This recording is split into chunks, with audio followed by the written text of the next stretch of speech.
What if the woman who always wears a ring starts making you feel like the only man in the room? Eyes, is it just kindness, or something more? Today, we're uncovering 5 subtle phrases married women use when they want you, and most men miss every single one. Don't miss this. Hit like, subscribe, and let's dive in. Number 1. Words reveal inner desires. In human interaction, words are rarely just words. Beneath casual conversation lies a subtle language of longing, admiration, and emotional need. When a married woman repeatedly says things like "you're different from my husband" or "I wish we had met earlier," she may be expressing dissatisfaction or unfulfilled desires in a socially acceptable way. These aren't just offhand remarks. They are windows into her emotional world. Understanding this requires more than just listening. It demands discernment. Discernment is the age-old ability to read what is not being said out loud. A man rooted in virtue and wisdom must be careful when confronted with such communication. Is it flattery? Is it a cry for attention? Or is it a temptation wrapped in innocent words? Throughout history, entire kingdoms and families have been shaken by misinterpreted intentions. A woman may speak of her feelings lightly, not realizing the weight her words carry. For a man, especially one admired by a married woman, the moral test is whether he listens with restraint and wisdom or allows himself to be drawn into a moment of weakness. This lesson teaches us the value of speech and its power to hint at the heart's condition. Recognizing desire cloaked in conversation helps us avoid emotional entanglements and protect our own peace, and, more importantly, others' marriages. If a woman feels safe enough to voice these thoughts to you, it is not only a sign of her trust but possibly a test of your integrity. A wise man does not feed another's longing that he cannot rightfully fulfill. He listens with compassion, not indulgence. Let her words guide you, not into temptation, but into understanding the sacred boundary you're standing near. Number 2. Emotional affairs begin silently. Emotional affairs don't always begin with stolen kisses or late-night texts.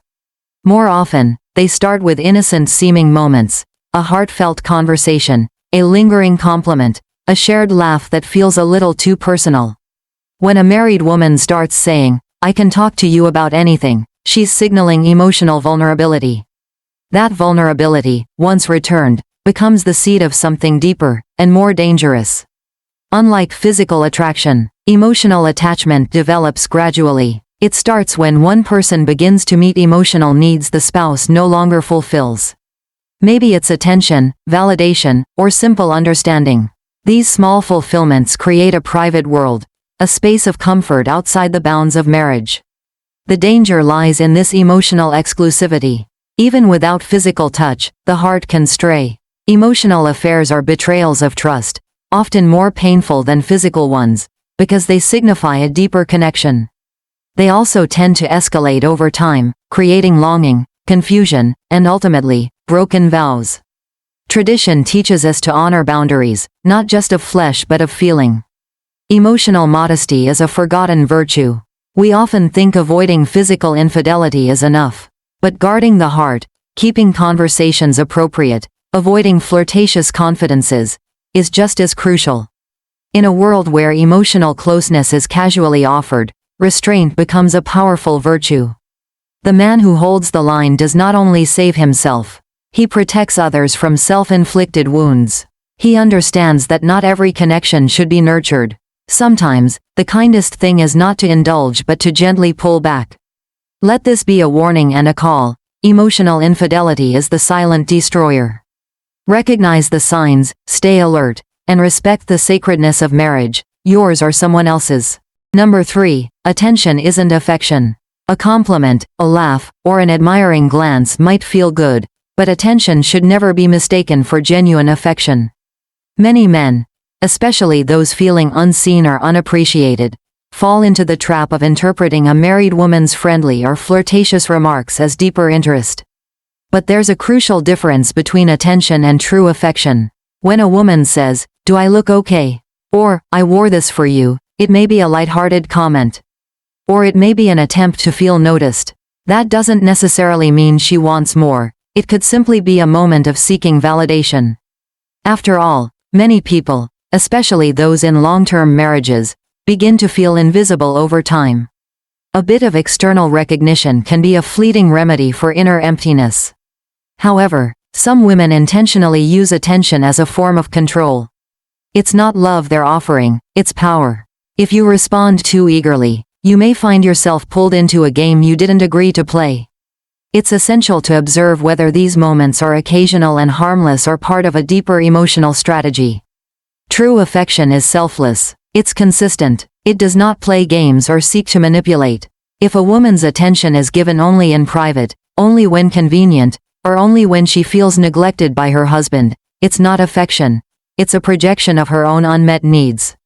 The wise man honors affection only when it comes rightly, through clarity, commitment, and honesty. He doesn't let his ego be inflated by every compliment. He doesn't assume desire where there may only be distraction. In the end, attention passes.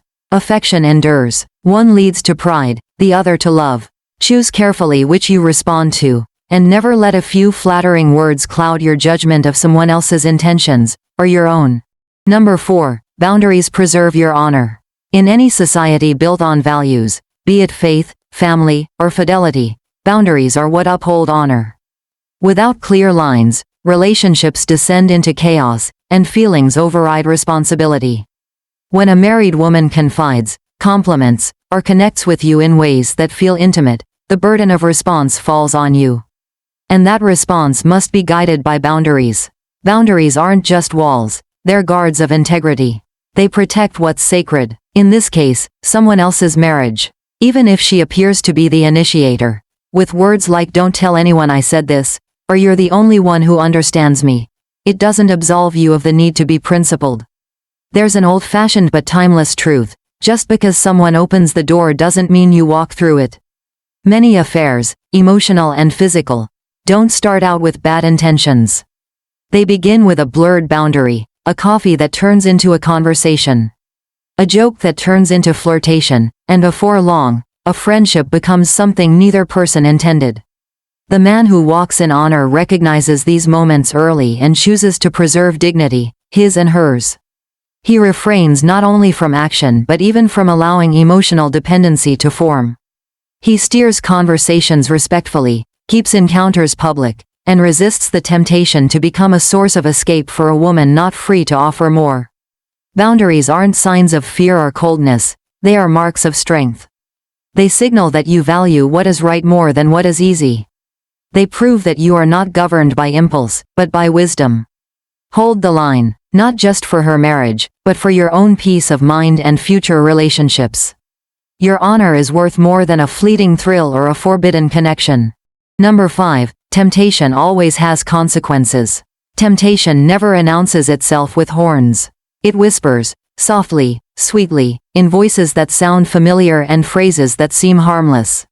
"I wish we met earlier. You're not like other men." These are not mere compliments, they are emotional invitations. And every invitation to temptation carries consequences, whether accepted or not. In traditional thinking, temptation is not sin, but playing with it is. The old proverbs remind us, "Can a man scoop fire into his lap without being burned?" Modern culture often mocks these age-old warnings, but wisdom does not age. Every boundary crossed, every emotional tie formed outside of commitment, plants a seed. That seed may grow into guilt, heartbreak, or broken homes. A married woman expressing desire, even subtly, is likely dealing with her own pain or unmet needs. Engaging with her might feel thrilling in the moment, but it risks long-term destruction.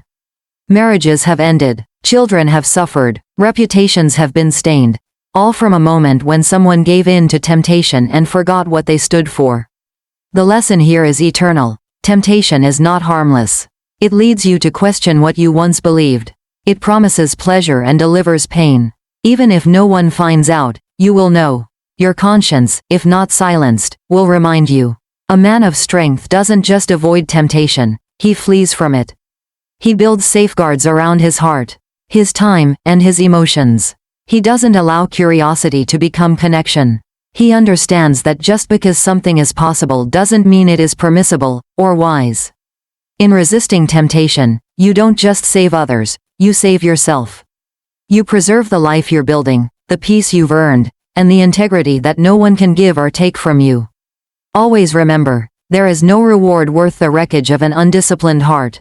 Finally, in a world full of blurred lines, it takes strength to walk the straight path.